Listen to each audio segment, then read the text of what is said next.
Everybody, what's up? It's Nicole. Welcome back to my channel, Real Talk Recovery, where we talk about recovery from addiction and I share my life with you. How is everybody doing today? Happy Sunday. I hope you guys are all having an amazing day. Hope you guys are all staying sober. Um, Let me share this over on Twitter. Tweet.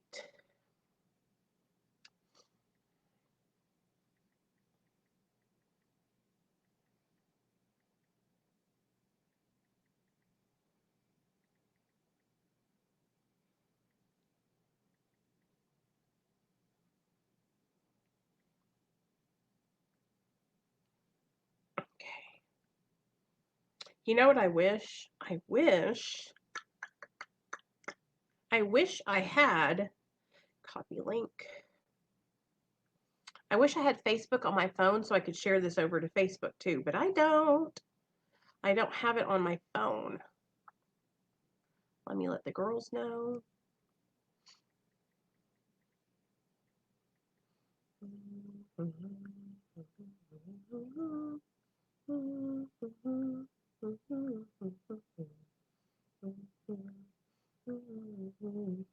Okay, so what's up, you guys?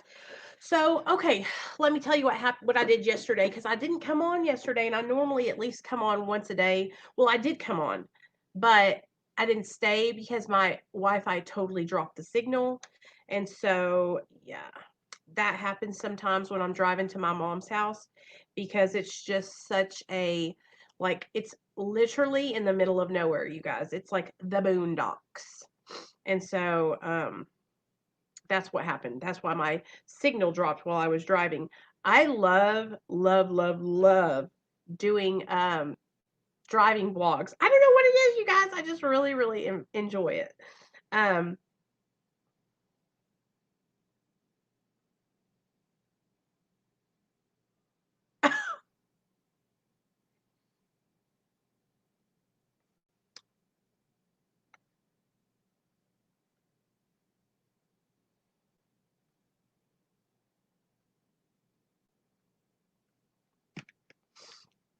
okay, hold on. I'm trying to get myself together because I'm not really together today.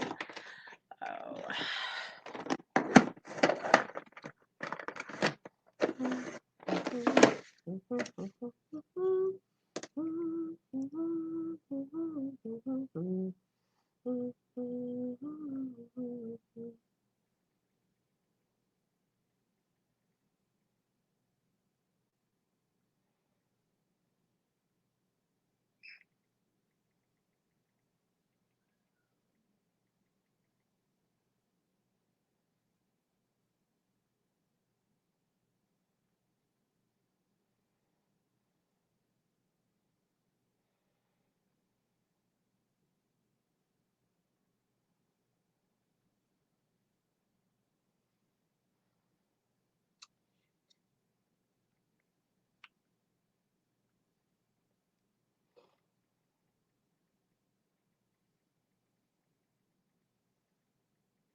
All right. Sorry. I hate when I have to do anything else and not be able to talk to you guys.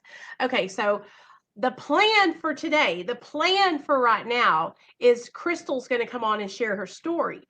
But Crystal's not texting me back, and that makes me nervous. So if she doesn't come on and tell her story today, then we will just, the show must go on. We can't, the show must go on. That's just how it is. We don't stop for anybody. We got to keep on going. So if Crystal doesn't come on and share her story, I thought what we could talk about. Hey, Melissa. Oh, okay, girl, I'll be quiet. Hey, Lily, what's up? I do have a tree up. Do you want to see? There you go. Do you see the bottom right here? The lights went out on the bottom, so I have to get another string of lights to go around there. I guess I could kind of put that in the picture, huh? If we don't have a guest on today, I'll leave that in the picture so that way you guys can see the beautiful tree. And this is, just so you guys know, I rent from my mother-in-law. So they built this house like 30 years ago, when Neil was like 3 years old or something, and they've lived in it ever since. So when me and my husband started dating, we moved in here and kicked his parents out, basically. But not really. Like they were nice enough to let us move in and take over the payments, and they got a new house, like a really nice new house. So, all right, well, I don't know if you guys heard about, it's all over YouTube. Everybody's talking about it. There is this guy. He is a rapper. His name is Juice World, and he was 21 years old, and he had a seizure in the airport and was transported to the hospital and ended up dying in the hospital from that seizure that he had. And now I know a couple of his songs. Like, I'm not really that familiar with him, but like I've listened to that you got that Black and White song, and then a couple of other songs. But a lot of people are thinking, because he had an addiction to lean and Xanax, that he died from that they think that he died from a seizure from that. That's what everybody is speculating. Of course, we don't know that until they do an autopsy, I guess, or a toxicology report. But I'm going to read to you what Fox News says. Okay. Thanks, Lily. I appreciate it. Rapper Juice World dies at 21 after landing in Chicago on a flight from Los Angeles. Okay. Rising rap star Juice World died early Sunday after suffering a medical emergency at Chicago's Midway Airport, according to reports. He was 21. The rapper's death, which took place in Illinois, was confirmed by the Cook County Medical Examiner's Office in an email to Fox News. The medical examiner's office has been notified of the death of Gerard A. Higgins, a 21-year-old black male of the 18,500 block of Pierce Terrace in Homewood, Illinois. Natalia D., spokeswoman for the Cook County Medical Examiner's Office, said in an email to Fox News. The autopsy has not been performed at this time, she said. The statement referred to Juice WRLD by his real name, Gerard, and did not reveal a cause of death, but TMZ reports that the musician had a seizure in the Chicago airport.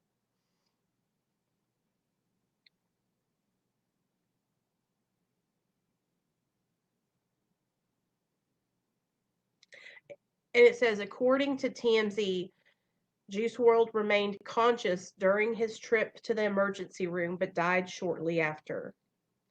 Higgins turned 21 on December 2nd and posted on Instagram saying he'll be celebrating all week long. Okay?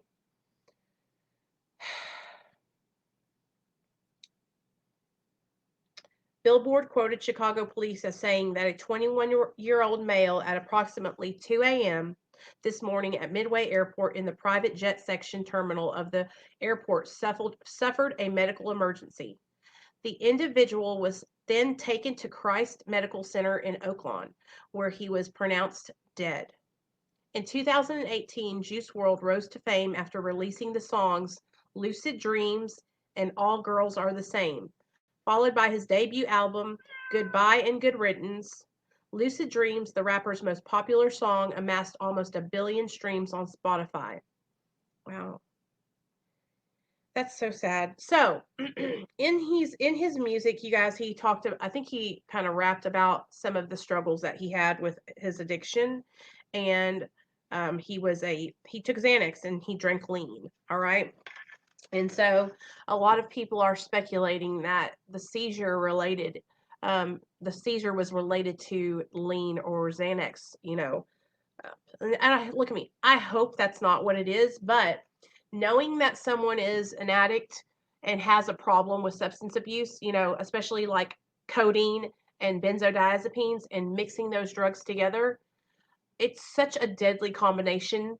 They're deadly by themselves, but putting them together, it's like, I mean, think about it. Let's think back to all the people that have had deaths over the last, 10 years from lean. Okay. So we got, what was it? Pimp C. What was his name? Isn't that him? I know Rick Ross had like 3 seizures in an airport, in an airplane. Lil Wayne's had seizures from lean.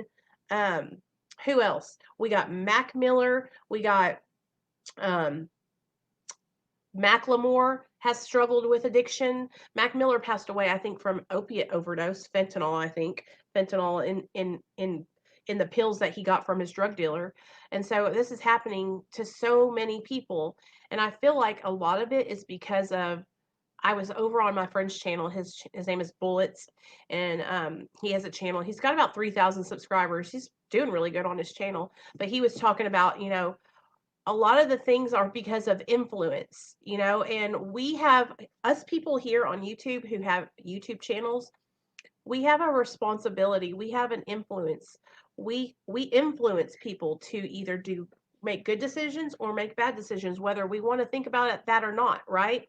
And so here on our platforms, for us, those of us that are like talk about recovery related stuff, it's really important for us to, keep spreading the message and keep shedding light on the disease of addiction, because it's deadly. I've had drug related seizures. I'm glad I'm still here. Sad story of this young man we hear too often. I know, Samantha, isn't it? It makes my heart freaking sink. Hey, Tony. It breaks my heart, you guys. And I hate even seeing, like, when I see something like that, I think about that could have been me. And I'm sure you guys think about the same thing too. You think, wow, that could have been me. When we were talking to Danny on the phone the other day, I thought the same thing about Danny. Like, this could be me. None of us are exempt from relapse. Okay. None of us are, like, I don't have the magic pill to give you for you to take it and then you be cured from your addiction, right? I don't have all the answers that are going to help you stay sober, but I do know that if we practice doing things that's like we talked about the other day in our how to prevent relapse video, if we practice these things every day and we put them into practical action in our lives, like having our sober support, doing our prayer and meditation, doing therapy, um, telling on our addiction, reaching out when we're struggling and not keeping it a secret, those things are what's going to help us prevent relapse and stay sober for the long time. You know, um, what I think happens when people relapse, this is what I think, and it's because I've relapsed so many times, I can tell you. What happens when I relapse is I start getting disconnected from my support. I start getting disconnected from my spiritual like connection with my higher power. Like, okay, so you're either going to be surrounding yourself with positive people who are lifting you up, who are encouraging you to do better, who are saying, let's do this thing together, let's stay sober together.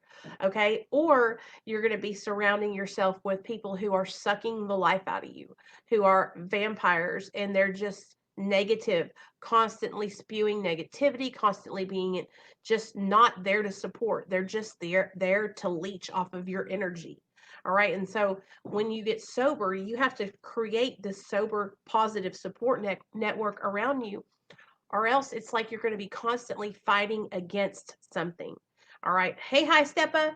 Have you guys ever, okay, so listen to this analogy. It's like this. Have you ever been like at a concert or at the fair when it's really busy and there's just like crowds of people and everybody's going this way and you're trying to go this way and you're like trying to get through everybody, right? That's what it's like when you're trying to stay sober on your own.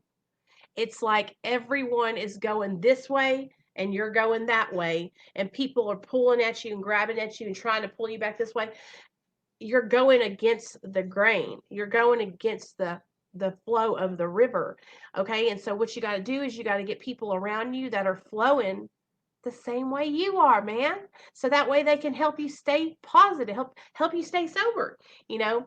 Um Damn, that was a good analogy, I think. I just thought of that off the top of my head, y'all. I just, damn, I'm crazy. I crack myself up sometimes. Okay.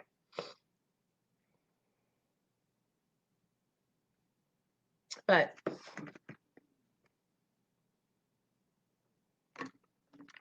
it breaks my heart that people are passing away, from overdoses every single day.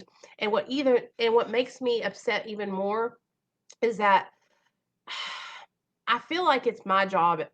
Because I have a son, I know it's my job. It's my job as a parent to make sure I watch what my son listens to, because these rappers are rapping about these drugs, and these younger kids are listening to that. And I'm not saying it's their fault for rapping about that, but what I'm saying is it's our fault as parents for not keeping an eye on our children and not teaching them, hey, this is the consequences of these actions. If you choose to go out and get high and use drugs, this is what's going to happen to you. You are going to lose everything. You could possibly die, you know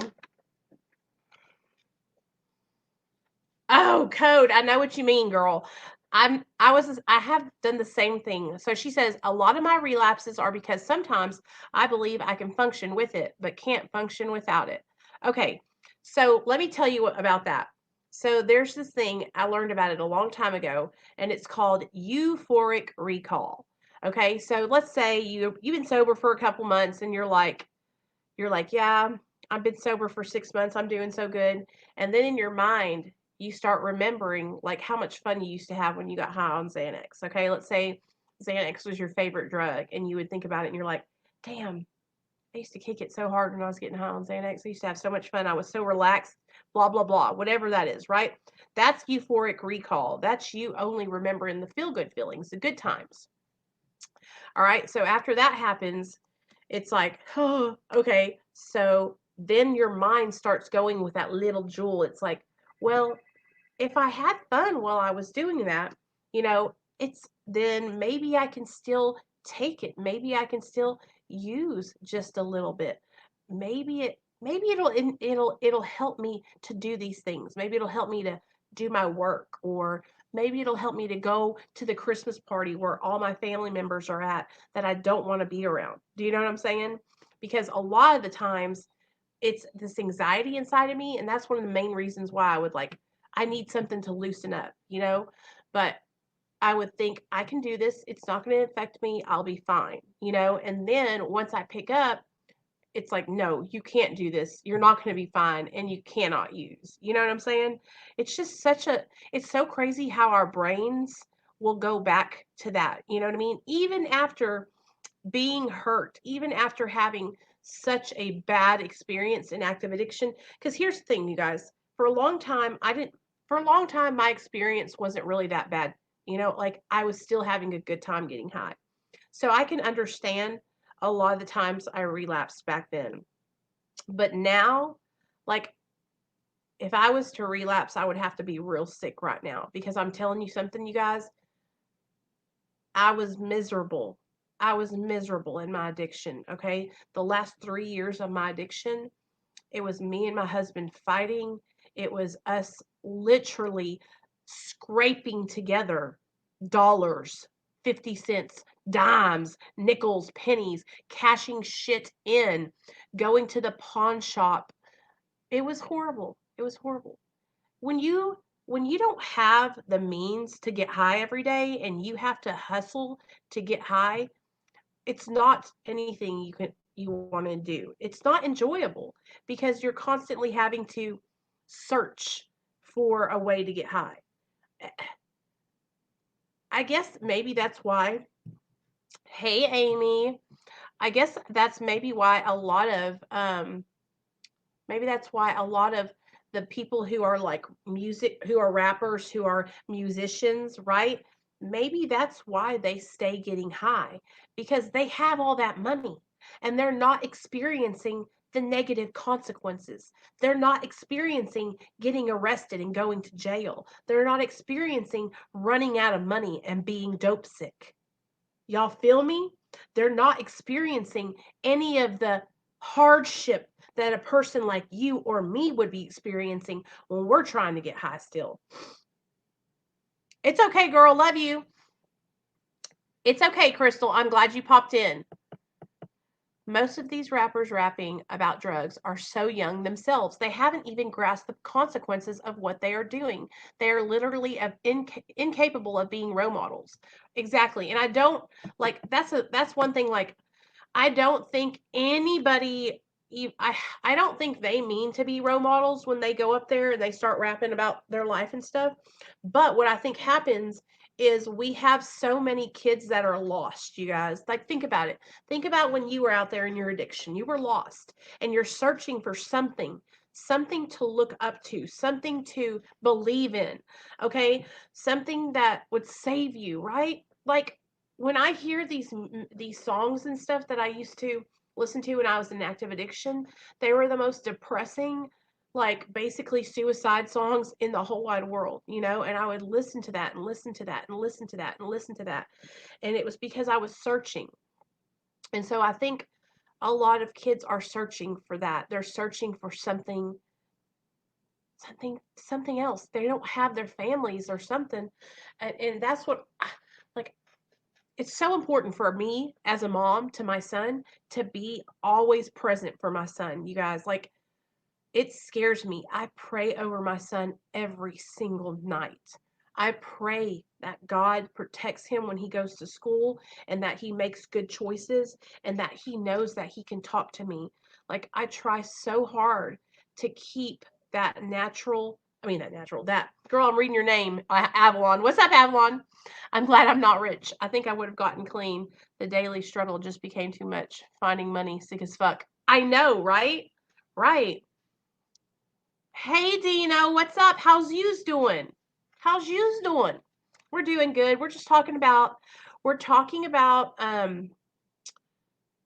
Juice World passing away at 21 from we don't know what because it hasn't been confirmed yet, but we're talking about addiction and, being young and impressionable. And how many of you guys, when you started, were you young? I started getting high at 17. And so at 17 years old, our brains are not, they're not functioned. They're not able to they're not able to like they're not mature they're not able to like differentiate between things yet, like we know right from wrong, and but think about being 17 years old and trying smoking pot for the first time and feeling that feeling where it almost makes you feel like, wow, I don't feel awkward. I don't feel like I'm a nerd at school anymore, or I don't feel like I'm the fat girl in class. This weed, it makes me feel like I can just chill out and lay back. And sure, the weed might not make you go do stuff that's bad or whatever, but then you're at the party and you're smoking weed. One of your friends comes up and they say, "Hey girl, I got cocaine. You want to try some? It's real good. Helps me stay skinny. That way I don't have to buy a whole bunch of new jeans next year. I got you a line right here, right here. You want to try it?" You know what I'm saying?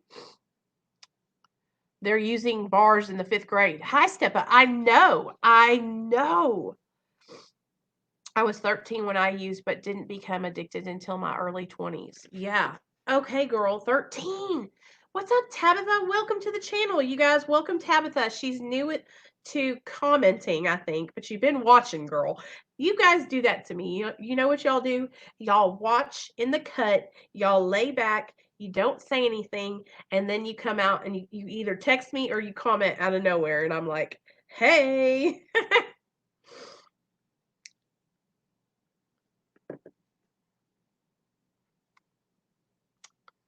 The frontal lobe doesn't stop growing until the mid-20s.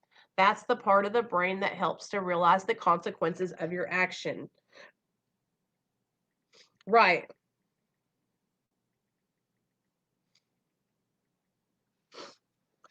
Hey, Byron, what's up, bud? And so when you're young like that and you're using and you're not real, you like Avalon said, you cannot fathom the consequences of your actions. You don't know how to play the tape all the way through when you're young like that. Even after all the years of hearing my dad say, drugs are bad, drugs will kill you, There's nothing going on after 10 o'clock at night. You need to be home. All these things my dad would say over and over again, right? I still picked up. I still used, you guys. And I think it's part of teenage rebellion and like wanting to do what I wanted to do, but then that's where we're playing that Russian roulette where, thanks, Dino. That's where we're playing that Russian roulette because when we first pick up a drink or a drug, we don't know how it's going to make us feel. We don't know if we're going to become automatically addicted, And a lot of us, so I don't know if a lot of you guys believe this, so I want to ask you guys. I believe, this is what I believe. I believe that the disease of addiction is inside of you before you ever pick up a drink or a drug. I believe that you have an addiction way before you ever use. Okay. Hey, Captain. And so by picking up and putting that drug into your body, what it does is it lets it almost makes the allergy, okay, react, right? It's like, okay, it opens up that whole pathway to, wow, this makes me feel good. And it sets that allergy off, right? And then it's like when you're a kid, all right? Unless your mom took you to the doctor and had them put those pins in your back and all that stuff to find out what allergies you had, you don't know. So one day you're like, Mom, I want some peanuts. And you go get some peanuts out of the cabinet and you eat one of those peanuts. And all of a sudden you start swelling up and your face starts itching. And it's because you're having an allergic reaction to those peanuts, right? So it's kind of like that with drugs. If you're an addict, when you put meth, cocaine, opiates, whatever drug it is, into your alcohol, into your body, then you take that in, and then your body does an allergic reaction to it, which is the disease, right? Which is us saying, "Ooh, I like that. Let me get some more of that," right? It doesn't break down the substance the same way someone who doesn't have the disease of addiction does. So someone who is normal, who doesn't have the disease, would do a line of cocaine and hate it. They would say it was too much, it made them feel weird, it was uncomfortable, and they would not ever come back to it. That's why you see, like sometimes you see a lot of people who don't have the disease, but they really struggled with some hardcore consequences from drinking or using, and they'll stop and they'll just walk away from it. And you're like, what? How the hell did you do that? You know, and that's how they quit. They got some really bad consequences and they were like, I'm out of here. I can't do this anymore. Do you know what I mean? It's like, I wish that could have been me, you guys. I wish that I could have just quit. Like, but then I wouldn't be here to talk to you guys and tell you all the story. You know, and that's how they quit. I can't read. Hey, Mr. Beast Buddy, I can't read your comments, sweetheart, because they're in a different language. So if you can change it to English, then I'll be able to understand what you're saying, okay?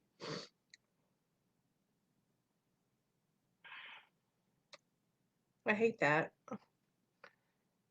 Anyway, that's what happens though, when you have the disease. And I think some people don't think that. They don't understand that it's not like we just choose to be drug addicts. You know what I mean? Now, yes, when the first time you picked up and used, you made that choice to pick up and use, right? But how many people make that choice and pick up and use? How many people? Everybody does. A lot of kids do, A lot of people try it and then never do it again. When I put opiates into my system, something magical happened. It solved every problem. It didn't put me to sleep like normal people. It gave me energy and euphoria, and I was instantly hooked. Yes, that's the only way I can explain it, is that it's like magic. You know what I mean? Because, yeah, yeah. So let's talk about Danny, having Danny on the channel the other day. So, when I was talking to Danny, and I've talked to him quite a bit after that phone call I had with him on the channel. Like, do you guys understand? Like, okay, so it might, and listen, I do agree that Danny He needs a fire lit underneath his ass or he's going to die. He's going to die. All right. But he's literally stuck in the loop of obsession. Okay. When he is so sick in his addiction that all he thinks about is how he's going to get more, where he's going to do it, how high he's going to get, when he's going to get high. Like that's all that's on his mind. And truly, for him to snap out of this, and this is truly what I believe, he is going to have to go through a point where he's out of drugs and he has no money and he's hurting and struggling, and that will be hopefully that clarity moment that he needs to wake up and say, you know what, I got to get sober. I can't do this to myself anymore. But that's how easy it is to get into that obsession loop where you're just stuck and you can't move forward, and you're just like, you cannot get out of that when you're in that. It's like impossible. It's like a gravitational pull is pulling you, and you can't see any other way except for what you're doing right there.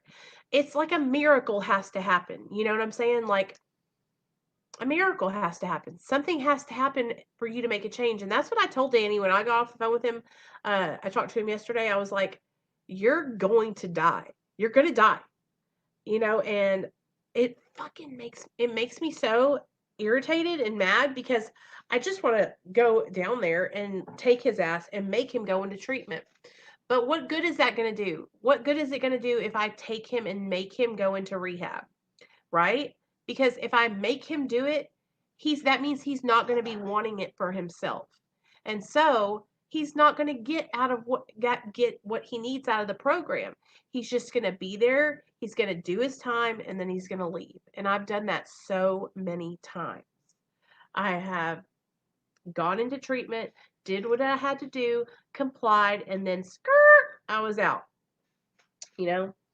So anyway, I love you guys. I just wanted to come on and chit chat with you all for a little bit. And what I'm going to do now is I'm going to eat a turkey sandwich. And I think me and Nate are going to go to Kroger because we need to go grocery shopping and get him some stuff for his lunch for the week. I'm super excited for Christmas, you guys. I got Nate some really cool gifts to put underneath the tree. So I got to wrap those up. And yeah, I'm so fucking excited.